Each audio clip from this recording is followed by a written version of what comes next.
Hi, and welcome to the SPNN Forum. I'm Martin Ludden, Executive Director of the St. Paul Neighborhood Network, and this is one of a series of interviews we're doing with St. Paul's 17 district councils. My guest today is Mike Ireland from the Como Community Council, District 10, and he's the treasurer. Mike, welcome to the forum. Thank you. So let's start. Can you tell us a little bit about what's kind of the geographical area of the Como Community Council, District 10, and what's unique about your district?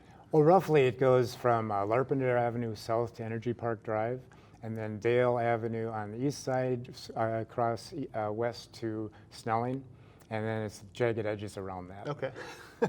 And you actually cover, you said 3 city council wards? Yes. So which Ward 1, Ward 4, and Ward 5. Okay. And then what are your major landmarks, or what's unique about what sits in District 10? Well, the obvious one is the regional park, the zoo and the lake, everything around that. We butt up against the fairgrounds, so that's a well-known part.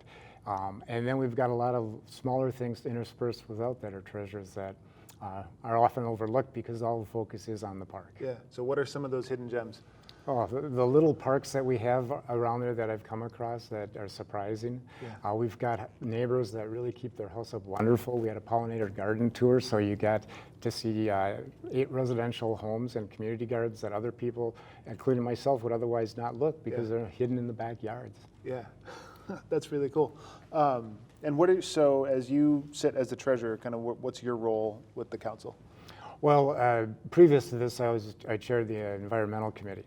And I got involved very deeply in all the environmental aspects and activities that go on there, and I'm active on neighborhood relations as well.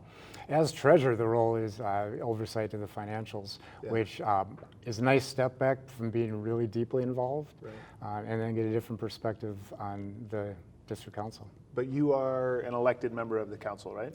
Yep. So how does that work? Is the district broken down, and what do those elections look like? The district's broken down into 4 sub-districts. Okay. Each sub-district has 2 representatives. We've got at-large people that can be elected throughout the community, and then we have 4 officers. Okay. And the elections are held annually. The terms are 2 years in duration, and we have special elections if a board member resigns mid-year. And how has that looked recently? Do you have any open seats? Are there places that people can plug in and get elected, or are they all competitive right now? We have 1 open position with the resignation of the vice chair. Okay. And so that's open, and that election's coming up. And we have, otherwise, since I've been on for the last 3 years where I've been on the council, we've never had an open position where it wasn't filled in the next election. Wow. How many, have you had competitive elections recently? Most of them are competitive. Fortunately, the treasurer one was non-competitive. Even so, I doubted I was questioned if I'd get elected, but they're all very competitive between, sometimes there's 1 person, but usually 2, 3, sometimes even 4. Wow. And they are qualified people. It's good to see that. Well, it's a good problem to have. Yeah. So is there an application process, or if somebody wants to run and be on the council, do they just show up to the annual meeting and get elected, or do they can be nominated from the floor, but Okay. to be on the ballot, it's a very simple little autobiography submission, and it's not intensive at all. It's nice. Okay. Not a lot of work. Yeah. We want to keep it as accessible and open as possible for people to join. Yep. No, that makes very good sense. So as you've been engaged with the council for some time, kind of what are the hot issues for Como? What are you hearing about from residents? The big one is the German immersion school with their demolition of the St. Andrew's, former St. Andrew's Church to make an expansion of their school. And that one was very controversial for the last year and a half or so. It's taken up a lot of the land use committee's time. Yep. Can you talk a little bit about kind of because it was an extremely contentious issue. It got a lot of media coverage. It was a big thing happening in St. Paul. What was the district council's role in that process, and what did that engagement look like? We represent all of the residents within District 10 as well as all the businesses and organizations, including the schools. Yeah. So we represented both sides in that respect, and we were advisory, we were advocacy, we were a liaison to other areas in the St. Paul system. And we tried to play a mediator role to come up with solutions, and we were available to take up any votes positions that were requested, such as the 3 variances that came to us. Okay. And so those variances ran through one of your committees? Yeah, they ran through the land use committee. They made a recommendation to the board on each of the 3 separate, and then the board voted on those, and that was given to the city. Okay. And did the city wind up in line with the recommendations of the committee and the board? Yes, but I will say it was not unanimous. Okay. We had a lot of participation at the land use meeting for that, Yeah. and as well as the board. It was a very thoughtful, well-discussed, researched decision for each of the board members. Yeah, so part of the reason we're doing some of these, kind of highlighting the district councils is I think sometimes there's not an understanding of the work that the district councils do. So could you talk a little bit about that process and kind of the advisory nature of the district council? We are advisory to the city. They could take our advice or not. Yeah. We have credibility and respect, so we're listened to, but we can't enforce anything, and I like that at all. And the confusing thing for residents is that we are not the city. We are completely independent, 501(c), non-political. We get our grants from the city for the majority of our funding. But I've had people come up to me confused and want their property taxes reduced, and I can connect them with appropriate people to vent that, but I can't personally on the board do that. Yeah. So is the district council kind of that first step in some of these broader legislative processes? You know, something will start at the district council or at the committee level and then kind of bubble up through to this, eventually to the city council? Certain things certainly can. Any community member within District 10 can take anything to one of the committees and discuss it, and maybe the committee wants to take an action item or a position on that, and they make a recommendation to the full board, and the full board can vote on that. Okay. And depends what the outcome is, where it goes from there. Yeah. So aside from the German immersion school kind of issue, what else has been big for District 10? A lot of variances come to us. Maybe it's a sound variance, maybe it's a resident wanting to make an adjustment to their home, or that doesn't fall within the zoning for the city. Those are a lot of them, but we are asked to participate or endorse or sponsor activities on the environmental committee. There's quite a few of those that come up, and it takes a full council action to do something like that. We don't act independently. Right. So what kinds of things would the district council sponsor? Activities. The Como Lake cleanup is one. We do a lot of things with Como Seed Library, Como Community Seed Library, where we lend our endorsement and participation. Como Connect, which is a neighborhood connect organization that we lend our name to in our participation. Cool. So you mentioned the land use committee. There's an environment committee, and then what's the third committee? Neighborhood relations. Okay. Can you speak a little bit to the kind of the jurisdiction, or what's the portfolio for those? Well, any issue could be referred to any committee depending on the workload. But generally, neighborhood relations would take into account community events. There'd be like a garage sale that we do annually that we put together, ice cream social, those broader community-based activities. Safety would be a big one, and outreach is out there. Environmental would be anything related to the environment, and participation with a lot of organizations that don't report, but we're liaison with in the community. Yeah. So we've talked to a few district councils. We're hoping to talk to all of them, and there are committees that are fairly standard across the organizations thus far in our limited survey. But a neighborhood relations committee, a land use committee. I think having an environmental committee is somewhat unique to Como. Can you talk about that, kind of where that comes from and what's that history? Well, if you're familiar with the Capital Region Watershed District, which is a big portion that manages the watershed within St. Paul and outlying areas, that came out of the environmental committee, that initiative, because they were concerned for Como Lake. And Como Lake is a big rallying part of the community. And so we get a lot of activities surrounding that where people get involved, and it's a big. The district council, or excuse me, the District 10 members are very active in environmental concerns, whether it be compost recycling, where we started up the first 24/7 organic waste drop-off site, and leaf cleanup in the fall through the Como Active Citizens Network. And recycling, all these are hot topics and people are very passionate about. So you have in District 10 a 24-hour compost site? 24/7. Wow, Yep. that's new to me. I've been there at 2 in the morning. And is that open to any resident of the city, or is that a District 10 amenity only? It's 24/7. It's not monitored, Right. so it's primarily St. Paul, I would assume. But Yeah. Ramsey County is the one that set the site up, and I'm sure they'd be open to anybody using it. Okay. And since then, though, Ramsey County has done this in other communities as well. Yeah, my closest is the Midway one, and that has somewhat limited hours. So it's good to know that. And there can be a long line. Yes, if you have composting needs at odd hours, that there's a place to do that. It's about a mile from there. Thanks for that.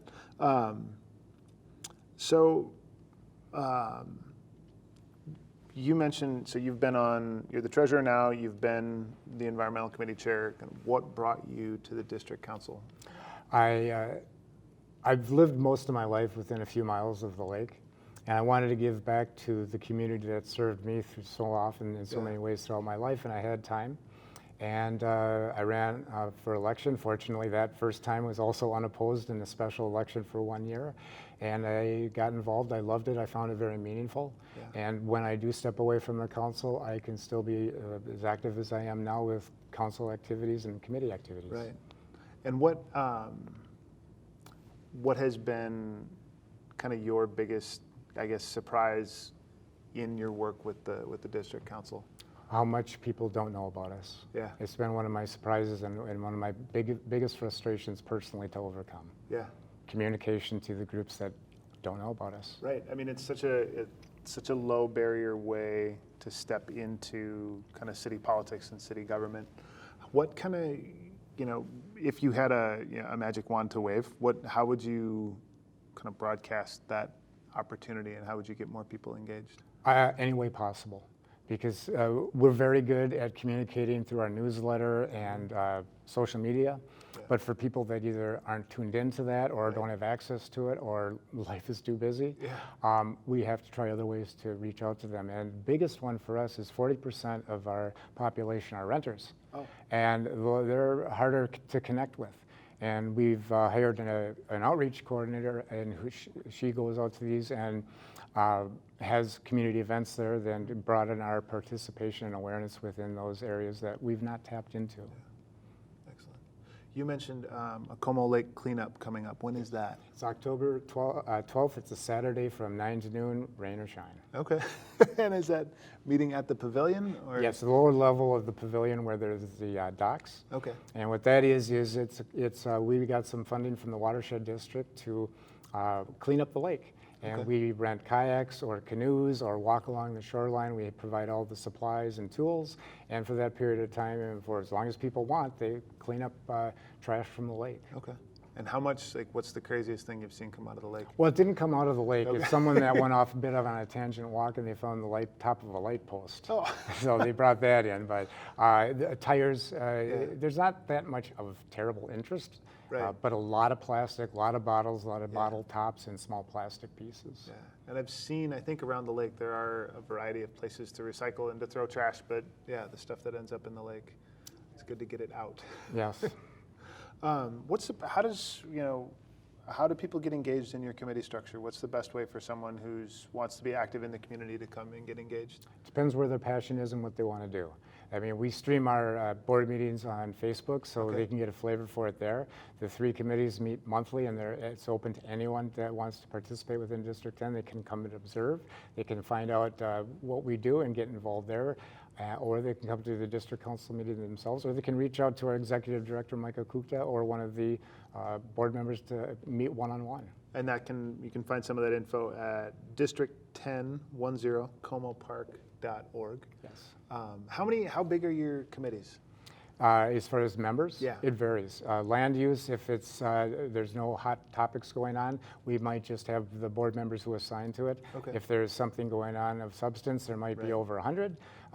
But neighborhood relations might have 5 to 10 or more, and environmental probably has consistently the highest with 10 to 15. Okay. And those are active people; they're not just observers. Right. Yeah. Active committees. Active voting members in a working committee. Yep. Yeah. So you said you have lived in District 10 for most of your years. Well, around the lake for Around the most lake of for my most of life. you, yeah. District 10, just a few years. Okay. What have you seen kind of grow and change in the neighborhood over that time? It probably is my awareness, but that passion for the environment around the area. I'm always surprised at how interested people want to do as far as environmental things beyond simply recycling at home, but they don't know how. So the Como Active Citizens Network, they do a curbside cleanup in the fall where we encourage neighbors to rake leaves out of their yard and compost them as opposed to letting the phosphorus from the leaves leach into the lake. But people want to get involved. People want to have a way to do some of the things that they're passionate about, but they don't know how. Yeah. And if they have an idea that we don't do, we might be able to direct them to where that passion can be used, or we can start something up within the district, which we've done. That Como Lake cleanup came up from somebody who had a passion for cleaning up the lake. And how long has that cleanup been going on? It was going on a smaller scale for a few years, then it stopped, and it's been going on strong since last summer. Okay, so it's back again. Yeah, we're doing it 3 times this year, and we'd like to do it more often than that, which next year we're hoping to get another grant for. Yeah, how many folks do you expect to come out for that? Never know, never know. But the one we did last year had about 35 people. Okay. And this last one had 15. So it could be dependent on the weather, or summer's always a challenge competing with other activities. Yeah. Don't know. Next one in October will be interesting with the fall. Yeah, it will. So as in your work as the District 10 Community Council, what other organizations do you partner with, and who are you working with? Our executive director, Michael Kuta, has great relationships with the other executive directors, and there seems to be more and more interactions between the district council executive directors. And we'd like to get more involvement with other district councils. We had innovation and community engagement training with District 6. Okay. That was a good way to get those relationships between the district councils going. And then the Hamlin Midway Coalition came to us last summer and did a friendly competition to see which organization could adopt the most drains in their community. A friendly competition. It was friendly. I took it very seriously. And then from that, we had 4 other district councils express interest as well. So for 1 year, we saw who could do the most adopted drains run out of the adopted drain program in Hamlin Midway. And that's adopting Hamlin University. Adopting storm drains? Storm drains, on the street. Yeah. And so what kind of work did that, like, when you adopt a drain, what do you have to do with it? Keep the drain clean throughout the year. And this last spring, there was a lot of awareness of it because of the freezing and the snow and the freezing and the melting, and it caused a lot of areas to become very slippery, the drains to plug up. Yep. And so it's not just in the fall when leaves are on the ground, it's year round. Right. And how do you identify that you have adopted a drain? Is there a place where you can claim your drain? Yep, the Hamlin University has a website for the adopted drain, and you get naming rights for it as well. We had a competition to see, voting to see which was the most interesting drain, that name of a drain, and it's a website, and you can see how many drains in the area are open to be adopted. And what was the most interesting drain name? You know, I drew a blank on it because mine didn't win, and I got upset about that. What was yours? Stormy Drain. Okay. And I voted 7 times, so I don't understand how it didn't win. Mike, thank you for your time today, and thank you for your work and your engagement in your community. Thank you for the opportunity. Yeah. Thank you for watching the SPNN Forum. This has been an interview with Mike Ireland, treasurer of the District 10 Community Council. That's the Como Community Council, and it is one of a series of interviews highlighting St. Paul's 17 district councils. Thanks for watching the SPNN Forum, and stay tuned for more.